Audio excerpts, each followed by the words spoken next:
ಆ ದಾಂಡಿಗರು ಯಾರಿಗಾದ್ರೂ ವಿಷಯ ತಿಳಿಸಿದ್ರೆ ನಿನ್ನನ್ನು ಕೊಂದಾಕ್ಬಿಡ್ತೀನಿ ಅಂತ ಕುತ್ತಿಗೆಗೆ ಚಾಕು ಇಟ್ಟಿದ್ರು. ಕತ್ತಿನ ಕುತ್ತಿಗೆ ಹತ್ರ ಇಟ್ಟಾಗ ಹೇಗೆ ಮಾತಾಡ್ಲಿ ವೀರಣ್ಣವರೇ? ಏನಾದ್ರು ಮಾಡಿಬಿಟ್ರೆ?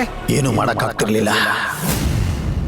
ಅವರು ನಿಮ್ಮನ್ನಾಗ್ಲಿ ಅವ್ರನ್ನಾಗ್ಲಿ ಏನು ಮಾಡಕ್ಕಾಗ್ತಿರ್ಲಿಲ್ಲ. ನಾನು ಪ್ರಾಣ ಒತ್ತೆ ಇಟ್ಟಾದ್ರೂ ನಾನು ಅವತ್ತು ಅವಳನ್ನ ಕಾಪಾಡ್ಬಿಡ್ತಿದ್ದೆ. ಯಾಕೆಂದ್ರೆ ಈಗ ನಮಗೆ ತುಂಬಿಕೊಂಡಿದೆಯಲ್ಲ ಗೊಂದಲ, ಆವರಿಸ್ಕೊಂಡಿದೆಯಲ್ಲ ಕತ್ತಲು, ಆ ಕತ್ತಲಿಗೆ ಬೆಳಕವಳು. ಆ ಜ್ಯೋತಿನ ಆರಕ್ಕೆ ನಾನು ಬಿಡ್ತಿರ್ಲಿಲ್ಲ ವೈದ್ಯ. ನಾನೀಗೊಂದು ಫೋಟೋ ಕಳಿಸ್ತೇನೆ. ಆ ಫೋಟೋನ ಕಳಿಸಿದ್ರೆ ಅವರು ಅದನ್ನು ನೋಡ್ತಾರೆ, ಇನ್ನೊಂದು 4 ಜನ ಕಳಿಸ್ತಾರೆ. ಅದರಿಂದ ಏನಾದರೂ ಉಪಯೋಗ ಆಗಬಹುದು ಅಲ್ವಾ ವಿದ್ರೆ? ಆಗ್ಬಹುದು. ಆದ್ರೆ ಅದರಿಂದ ಅಪಾಯನೂ ಕೂಡ ಇದೆ. ಯಾಕೆಂದ್ರೆ ನಿಮ್ ತಂಗಿಗೆ ಇದರಿಂದ ಅಪಾಯ ಆದ್ರೆ ಅವರಿಬ್ರು ನೋಡಕ್ಕೆ ಒಂದೇ ತರ ಇದ್ದಾರಲ್ಲ.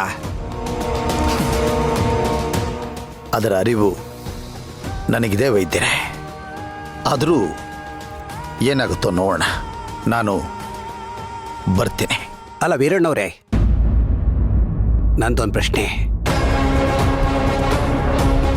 ನೀವು ಹುಡುಕ್ತಾ ಇರೋರು, ನಿಮ್ ಜೊತೆ ಇರೋರು ಇಬ್ರು ಅವಳಿ ಜವಳಿನಾ?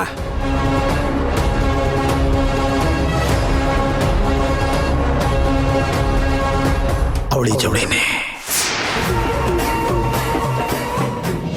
ಮನುಷ್ಯನ ದೇಹ ಬಿಟ್ಟು ಆತ್ಮ ಹೋದ್ಮೇಲೆ ಆ ದೇಹನ ಸುಟ್ಟು ಪಂಚಭೂತಗಳಿಗೆ ಸೇರಿಸ್ಬಿಡ್ತೀವಿ.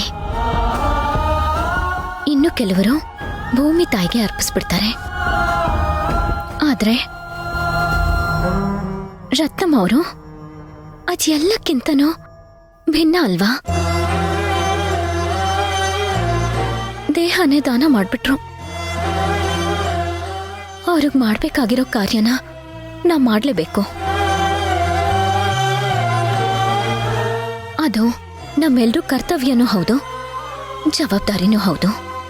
ನಮ್ಮನೇಲಂತೂ ಅವ್ರನ್ನ ಪ್ರತಿ ಕ್ಷಣ ನೆನ್ಪಿಸ್ಕೊತಾ ಇರ್ತೀವಿ. ಅವ್ರಿಗೆ ಮಾಡ್ಬೇಕಾಗಿರೋ ಕಾರ್ಯ ಮಾಡಿಬಿಟ್ರೆ ನಮ್ಮ ಮನ್ಸಿಗೆ ನೆಮ್ಮದಿ. ಆ ಕಾರ್ಯನ ಶಾಂತಿ ನಿವಾಸದಲ್ಲಿ ಮಾಡಬೇಕು ಅಂತ ಅನ್ಕೊಂಡಿದ್ದೀವಿ. ಅದಕ್ಕೆ ನೀವು ಬಂದರೆ ಚೆನ್ನಾಗಿರುತ್ತೆ ಅಂತ ಹೇಳೋದಿಕ್ಕೆ ಬಂದಿದ್ದೀನಿ.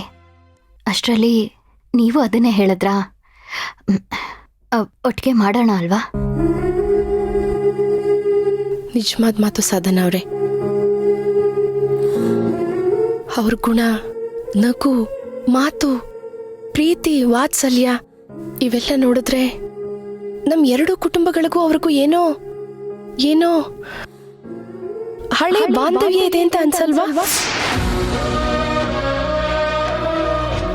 ನಾವು ಬಂದು ತುಂಬಾ ಕಮ್ಮಿ ದಿನ ಆಯ್ತು ಈ ಊರಿಗೆ. ಆದ್ರೆ ಅವ್ರ ಜೊತೆ ಆ ನಂಟಿತ್ತಲ್ವಾ, ಅದು ತುಂಬಾ ಹಳೇದು ಅಂತ ಅನ್ನಿಸ್ತಿದೆ.